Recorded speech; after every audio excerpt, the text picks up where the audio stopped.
Hello, if you're seeing this, well, I had my baby. We had our baby. How do you even say that? I had our baby? Yeah, I had our baby. I want to tell you the whole story today because I personally have loved watching other people's birth stories leading up to my birth. It just filled me with so much joy and excitement, and it really took away all of the anxiety that I had for birth.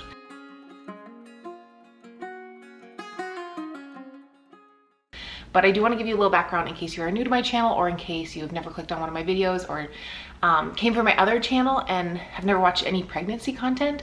So my husband and I decided to do IVF in summer of 2023 after 9 years of trying to conceive naturally. We did, well, I guess I did an egg retrieval in August and a frozen embryo transfer in October. We were successful to get pregnant with twins, 2 separate embryos, but unfortunately we did lose one of our babies in the first trimester. So I shared all about my pregnancy and the difficulties of it, but we were high risk. I do want to touch on this for a minute because it does play into my birth story. Me and baby girl had a 2-vessel umbilical cord. A normal umbilical cord is 3 vessels. It's 2 arteries and 1 vein. We had 1 artery, 1 vein. So this turned us into being high risk at our 20-week anatomy scan, and we went in every 4 weeks for a growth ultrasound, and then starting in my 3rd trimester at 28 weeks, we went in for weekly monitoring. They monitored her movement, they monitored my fluid, just a bunch of stuff. So our doctor had said, if I can get you to week 37, I can get you to week 39. And he promised that she wasn't coming early unless she came all by herself, because her growth chart for her expectations that were made for her, she was reaching every single time we went in for a growth ultrasound. So yes, she came before week 37. Originally, we had an induction scheduled for week 39. Again, I just want to touch on this just to show kind of how crazy everything went very, very quickly. It was like a whirlwind. So we were scheduled for an induction on week 39. In a recent video on my other channel when I was cooking, I had said, I know when she's coming, you guys don't. Well, she surprised me too. Originally, I thought we were gonna go in and get induced. We had an entire plan laid out. Because of her 2-vessel cord, they did not want her to go past week 39, and we were okay with that. Like I said, we had a whole plan laid out, but she ended up doing things her own way. This is where it gets fun. 36 weeks and 3 days at 1:20-ish in the morning, I rolled over in bed and felt a gush. Now, I'm a first-time mom. It's very rare for first-time moms water to break. It's also very rare to break preterm. And so I had no expectation of my water breaking. That was not even in the vicinity of anything we had talked about with any of our doctors. Obviously, babies do what they want to do. But again, we were going through and thinking we were going to get induced in 3 weeks. So I woke up and I instantly thought that baby was so low, she must be pushing on my bladder, and all of a sudden I had no control of my bladder. Again, first time mom, 1:20-ish in the morning, I was delusional, so I went to the bathroom. As I went to the bathroom, I had no more leaking, went to use the bathroom and was like, okay, well, I went to the bathroom and I felt the urge to pee, so well, that was weird. And I was like, well, maybe it wasn't as much as I thought. But then looking at my sweatpants that I had wore to bed, they were drenched. So I was like, okay, I'm gonna go change these. When I stood up from the toilet, I had another big gush. I had to clean that up. It was mostly in my sweatpants, but of course some of it hit the floor, and I was thinking, is my water breaking right now? But again, early in the morning, I was 36 weeks. I was delusional to the fact that this was happening. So I walked from our bathroom to our master closet, across our bedroom, no more gushing, until I got to the closet, another big gush, and I instantly was like, okay. I'm like 99% sure my water broke, but I'm gonna go ask Google. And my best friend laughs at this because she's like, you had 3 huge gushes and still you had to confirm. So I changed my clothes really quickly. I walked downstairs, nothing. I asked Google like the difference between like bladder issues and water breaking, because I think I was just like really tired and just could not mentally accept that this was happening at 36 weeks. Well, Google did confirm that it was indeed my water breaking. So I was like, okay, I'm gonna walk upstairs very calmly and I'm gonna go tell my husband. So as I was walking upstairs, it just was gushing and gushing. Like, I never knew how much water comes out during a water break. It's nothing like it's in the movies at all.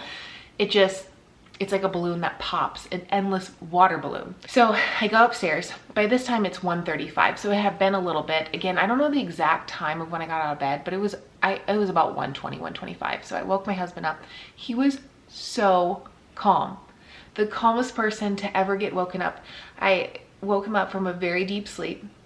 I said, hey babe, we need to go to the hospital. I'm pretty sure my water just broke. He got up super calm. He did not have a bag packed for the hospital. I had shared that I had packed mine around week 31, so in case we needed to go, in case we didn't hit a growth scan requirement, I guess. I had mine ready to go, just in case we needed to do an emergency C-section. And so he got everything ready. I came downstairs. I sat by our front door on our shoe bench and just leaked all over. We left the house around 2, got to the hospital, checked in at Triage around 2:15. When I got to L&D, I got brought back to Triage, and a nurse was back there and she was like, hey, tell me what's going on. I was like, I think my water broke. And she asked me how far along I was, and I was like 36 and 3. She asked if this was my first baby. Yes. She was surprised my water broke. She was like, that doesn't normally happen for first-time moms. And I was like, I know. It's something that can happen, but again, not something we were anticipating. Another lady came back, another nurse, got my IV hooked up, and because they did confirm, oh, by the way, they did confirm that my water had broke. The first nurse told me we're going to do a quick test. Sometimes it can take up to 20 minutes. But when she lifted the gown, she was like, oh girl, yeah, your water definitely broke. She did the test really quick. It took 30 seconds, and that little double pink line on the test, if you've ever done it, it's kind of like a pregnancy test almost. They take a little swab and they put it on there. Within 30 seconds, it was highlighted yeah, your water did break. So I was back in Triage for about an hour. They hooked me up to all the monitors, monitored baby's heart rate. They were monitoring my contractions. They did a cervical check. I was at 1 centimeter and 50% effaced at this time, and I was having consistent contractions, but they were so minor that I didn't know they were happening.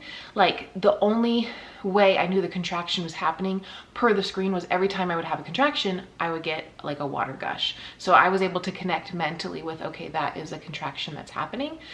Even though I couldn't feel it, I wanted to be able to kind of grasp mentally what was happening so that would help with me during birth. Now, both the nurses in Triage had said it's very normal, first-time moms, even if your water broke, birth can last between 12, 16, even 20-ish hours. They're like, we might even see you tonight.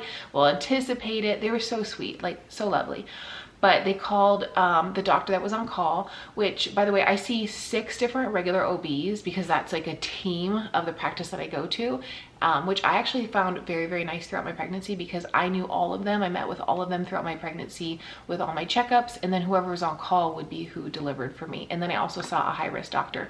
So I had just it was just really comforting knowing who was there, who was coming in the morning.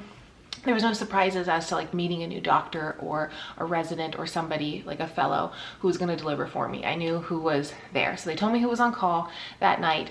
They said, she wants you to start on cytotech. We're going to do a cytotech at 4:15 and then 8:15, and then we'll see where you're at. Because my water had broke, I could not do cytotech in the cervix where it normally goes. I had to do it between my teeth and my gums. So they had given me that once I got to my room. It's kind of blurry, and also feels like time stood still, but also was really fast because I got to Triage around 2:15 per my paperwork, and then I got the cytotech at 4:15. So once we got to my room, got checked in with my L&D nurse, got everything going, it was 4:15 when they gave me the first dose of meds. And that nurse, wonderful lady, oh my God, so amazing. She said, I'm going off the clock at 7. The next nurse will check you at 8:15, give you a second dose. She's like, relax, try to get some sleep. Maybe watch a TV show if you're a little anxious, order some breakfast. You're gonna need the energy. Cool. First thing my husband and I did was let's try to get some sleep first. If we can't sleep, we'll turn on the TV and we'll order some breakfast. I do remember having a very fitful time going to sleep because I was watching the monitors. I was anxious, but I know I did fall asleep at some point. I'm not sure exactly when, because I was like checking my phone, letting some friends and family know like, hey, we're checked in, texting my sister. And so eventually I did fall asleep, because at 6:15 I woke up to a contraction that I actually felt. Put a pin mark in this time frame. 6:15. I felt a contraction. It was enough to wake me up, where I was like, oh, I felt that. So then my husband's like, let's go ahead and order food, get something in your stomach since you haven't eaten since dinner last night. Just like the nurse said, you're gonna need some energy, you know. So he ordered breakfast. I ended up eating 2 pieces of toast with jam. And then instantly the food aversions, because I've had the biggest aversions to bread this entire pregnancy, like overcame me. I was like, I have to go brush my teeth. So I got up, went and brushed my teeth, came back, and I was sitting on the birthing ball because that felt comfortable. I was starting to have regular contractions. I was starting to feel these regular contractions. So my night nurse came in and let me know like, hey, I'm gonna be leaving soon. You have a new nurse coming on. She should be in your room by like 7:15 to check on you. Again, she's gonna check on you at 8:15. Is there anything that you need in that time frame? She asked me where my pain level was, and I was like, it's kind of like a 2, where it's uncomfortable, like period cramps. I'm feeling the contractions now. I now kind of know what it feels like, but I'm not feeling that bad. She let me know also, I want to point out that when we got to my room around 4:15, I let her know that I was going to do an epidural. Originally I was going to do a completely natural birth, but because of the 2-vessel cord, we did have a chance of an emergency C-section. This is something we went over with our high-risk doctor and our regular like team of doctors, and we came out with a plan that I would take the epidural so I would have a backup. If you didn't know, with an emergency C-section, it can go from like birth can go from like 0 to 100 really quickly. If you don't have a backup in place, you will be intubated. And unfortunately, you will not see the birth of your baby, and your spouse cannot be in the operating room when you're intubated. So our backup plan was to go ahead and take the epidural in case her heart rate dropped, in case she was in distress, in case we needed that emergency C-section, because it can happen with a 2-vessel cord. And you know, going in at 36 and 3, I really started to think like, okay, she might be in distress. We need that backup. So I expressed to my nurse at 4:15, letting her know that like, yes, I'm going to do the epidural, kind of like help me along to know when I can get it. I expressed to her that like it's on my chart. She was like, yep, your doctor knows. But she said that she would help, and so would the next nurse coming on, to make sure I was getting regular checks, so that way I wasn't progressing too far and then like everything was happening too quickly. So they were helping me with that. So just to add that in real quick, because I didn't want to forget about that part of the story. So when we were talking about the epidural, she let me know that there was a scheduled C-section at 7:30. She said between 7:30 and probably 8:30, 8:45, you won't be able to get an epidural. But she said, should be totally fine. I'm thinking by 8:15, you'll be at like a 2 or a 3 when we check you. So she's like, you'll be fine. But just so you know, during that time, if you're in a lot of pain, you won't be able to get the epidural. And I was like, that's okay. I'm not worried about the pain. I'm worried about like seeing the birth of my baby. Mentally, I can get through the pain, but missing the birth of my first baby would like devastate me. So let's fast forward, 7:15, my doctor comes in before the C-section. Now, this is a different doctor that was on call the night before, new doctor. And we're talking, and then all of a sudden I get this huge contraction, and I stop mid-sentence, and I lean over the bed, and I'm breathing through it. And she rubbed my back, and she said, those contractions are definitely doing something. Just breathe through it, keep walking, go use the bathroom if you have to. Just keep moving. That will really help, but those contractions are definitely doing something. Shortly after she left, I went to the bathroom, and I feel like from that point forward, it was like 7:30 at this time, everything just like amped up. In the bathroom, I've had a really sensitive stomach this whole pregnancy, so I kind of expected to throw up during labor. I was in the bathroom throwing up, having contractions, trying to breathe through it, trying to throw up and breathe through it. And that's when I really grasped that I had no idea what my body was doing. And at that point, I didn't realize how fast my body was progressing, but everything was happening so quickly that I couldn't grasp any of it. I was just trying to work through moment by moment. The contractions were now like starting to feel like a 5 out of 10, But because of the throwing up, it was like, whoa. So nurse came in, she ended up giving me some Zofran just to help, because then it would kind of like bring my heart rate down a little bit, make sure that I could breathe through contractions. I had taken Zofran like my entire pregnancy, so I was like, cool, give it to me. I don't want nausea. I don't want to be throwing up right now. And I just kind of moved around the room. I went from like leaning on the bed to being on the birthing ball to walking around to just like constantly moving. She checked me at 8:15, and like I said, the first nurse really thought I'd be like at a 2 or a 3. I was at a 5. So I went from, you know, really feeling my first contraction, like, ooh, that's a contraction at 6:15, to like 7:30 feeling like, whoa, everything is happening really fast now, to 8:15 being at a 5. So since she knew that I wanted the epidural as a backup, she said, I'm gonna go ahead and ask for it for you because things are progressing really quickly. We can't give you another serving of Cytotec right now because of how things are progressing. You don't need it. So I was like, that's fine, go ahead and order it. She came back, I don't know, 8:45-ish, and said, I have good news and bad news. Good news is the C-section's over, you're on the list for an epidural. Bad news is another mom down the hall asked for it before you, so they have to stop in at her room and give it to her before you get it. And I was like, that's okay.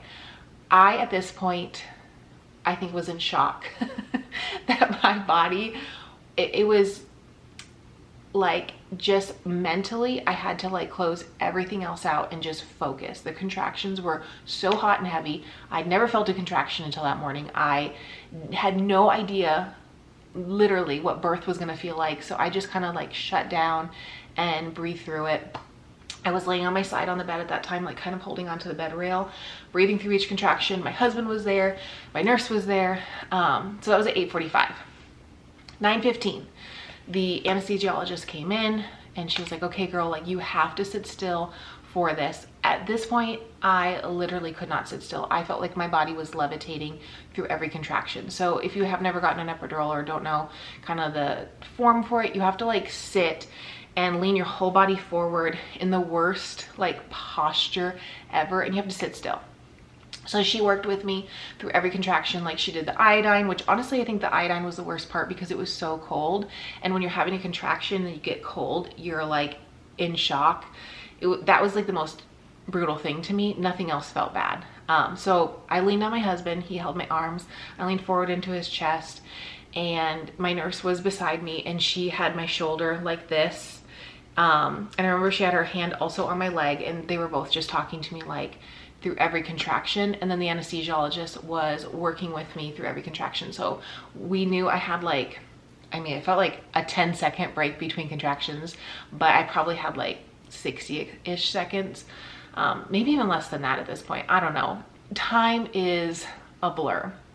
I would have a contraction, and as they would watch the monitor come down, as my breathing would kind of stabilize, as I was not levitating anymore, because literally I had my hands up and I was lifting my body off the bed.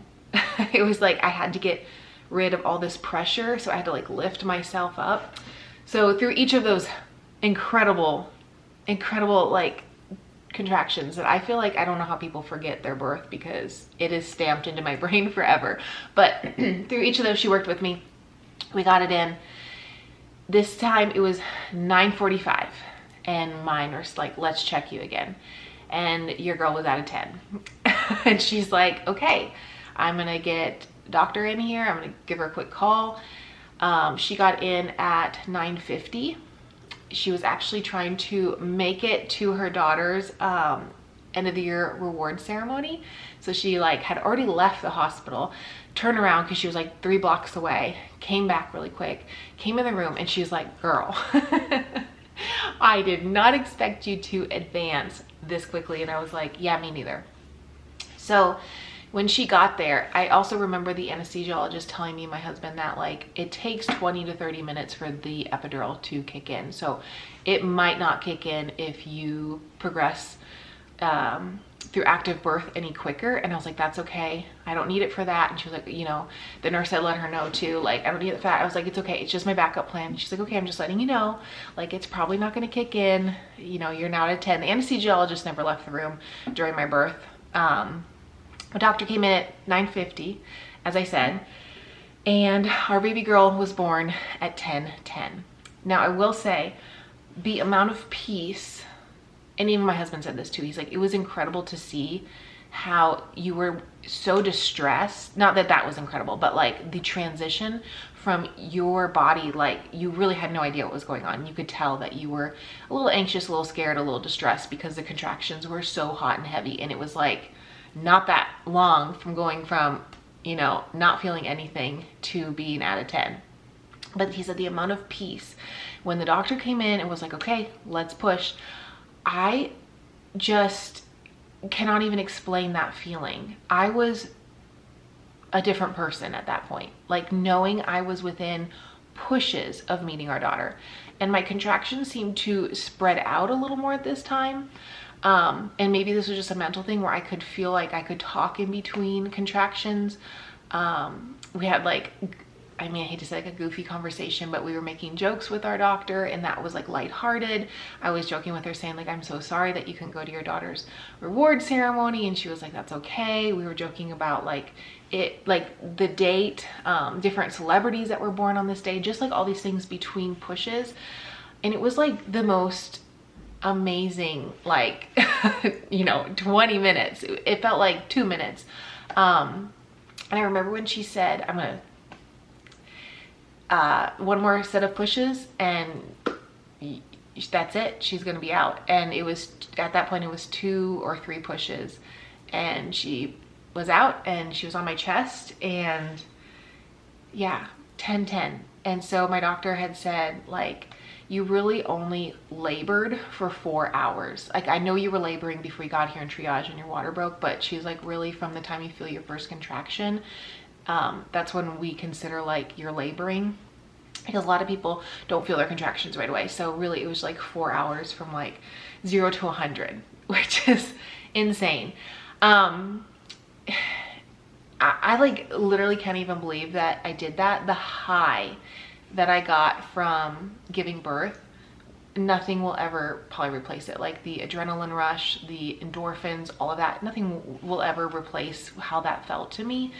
And I'm an adrenaline junkie. Like, I'm someone who loves endurance sports, chases that high of like ultra marathons and all this crazy stuff. Nothing will ever compare to that to me.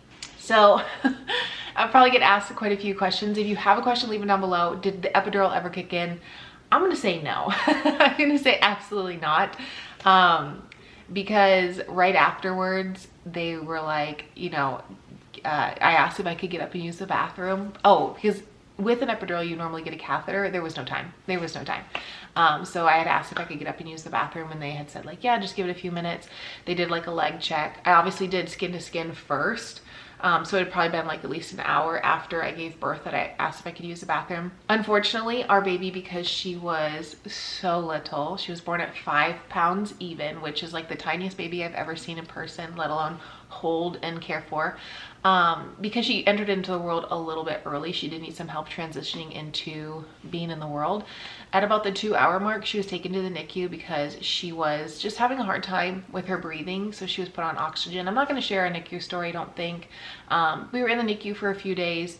It was stressful. I think anyone who has been in the NICU, who, if you're not anticipating it, that's kind of how I felt. Like, we were anticipating it for weeks and weeks and weeks. And then when she came out, she was perfect. And then she just had a little bit of trouble. So I don't know if I'll share our NICU story, but she's good. We're home now. That was great overall, but I did want to continue with like my birth story. Because she went to the NICU, we were separated. So around like the 2.5-hour mark, I was sent to my postpartum room. My husband went with our baby to the NICU, and honestly, he's like the best dad in the world. He never left her side. He spent every night at the NICU. He let me go to my room and rest, or me come home and rest once I was discharged. He like made it so I could mentally like accept that she was there, because I couldn't be there 24/7. Like, that's really hard after you give birth. I needed to rest and care for myself too. So it was great that he was there. Like, he's the best dad in the world. So after birth, I got sent to my postpartum room. My husband with our daughter to the NICU, and I instantly checked in with my nurse and was like, hey, can I change out of this gown that they put me in for postpartum, and then can I go see my baby? And she's like, sure, like I just need to check you. She's like, how are you feeling? I was like, good. She's like, okay, I'll probably ask if you want pain meds around this time. And I was like, I should be good. And she was so sweet. She's like, do you want to order lunch? And I was like, honestly, like I'm not hungry. I'm just worried about my baby and being there, and also like the adrenaline rush, like the hunger had not hit yet. And she was like, okay. So I went down to the NICU. I spent a few hours. They called and checked on me. The nurses in postpartum and labor and delivery were absolutely amazing. But my experience in postpartum was like incredible. So the nurse, I was there 2 nights, 3 days. The nurses were ordering me food because I was spending so much time in the NICU. I think they thought I wasn't eating, but like we were ordering food in, and like we had food. I was eating, but I think because I wasn't ordering food to my room, they thought I wasn't eating. So they like ordered me meals. They called down to the NICU to check on me. They came in like at the night shift and just asked like, do you need anything? Like, how's your baby doing? Like, they were incredible. Like, so top notch, not at all what I expected. And I even told them like, I am eating, I have food down there, like, and they would come, a couple of them would come down to the NICU, and just, you know, made sure that I was okay. When I was discharged, the charge nurse gave me like a huge hug and told me like, you know, normally we like moms to rest and to take care of themselves, but she's like, you were so happy and you were so peppy, and you, every time you walked down to the NICU and you would go by like our unit desk, you would be like, I'm gonna go see my baby. And she's like, you didn't look like you were in any pain. You had told the nurses you weren't in any pain, and I wasn't. And here's the thing, I don't think my birthing experience would have been what it was had I not taken care of myself during pregnancy. I worked out every single day, so I strengthened my body. I had endurance. I don't think, now this is just, you know, obviously everything is different, but I don't think mentally, even physically set apart, I don't think mentally or physically I could have dealt with the incredible experience of birth with how quick everything progressed. I also don't think I would have felt as good postpartum, walking around down to the NICU, being with my baby, feeling good. I had no pain whatsoever. And so I don't think I would have felt like that had I not taken care of myself during pregnancy and my body. And I'm so thankful that I did because of the outcome that we had. I think it would have broke my heart had I had to sit in postpartum because I didn't feel good or my body hurt or, you know, all of those things. I feel really, really blessed to have like the outcome that we did so I could be there, because I think that like set me up so well for like overall postpartum. I have a peace of mind knowing right now that I feel like that is what helped me through the birthing process, through the advancements, the progression, and then also through postpartum. So I feel amazing. And you know, I'll probably do like an update on postpartum in another video, just kind of letting you know like body progress, like progression of how I feel, going back to working out, all of those things. But today I just want to share my birth story. I, like I said, have really enjoyed watching other people's birth stories the last few months. It has really helped me, and I think it's like really encouraging to hear like all spectrums of birth stories. I've watched traumatic birth stories, I've watched peaceful birth stories, I've watched everything, and I actually really enjoyed it because it mentally just kind of got me to a place to expect anything, go with the flow. If you go in with a birth plan, don't expect to like check everything off, because you never know, especially as a first-time mom, but every birth is different and you never know how your body is going to be. So yeah, I just wanted to share, and I hope you really enjoyed this video. If you do have a question, you can leave it down below. I probably forgot to touch on something because like I sat down, I made notes and everything, but I probably forgot to touch on something because, you know, when you get chatting, you forget things. But thank you for being here. I am going to go check on our little one. She is napping right now, and I will see you in a new video very soon. Bye.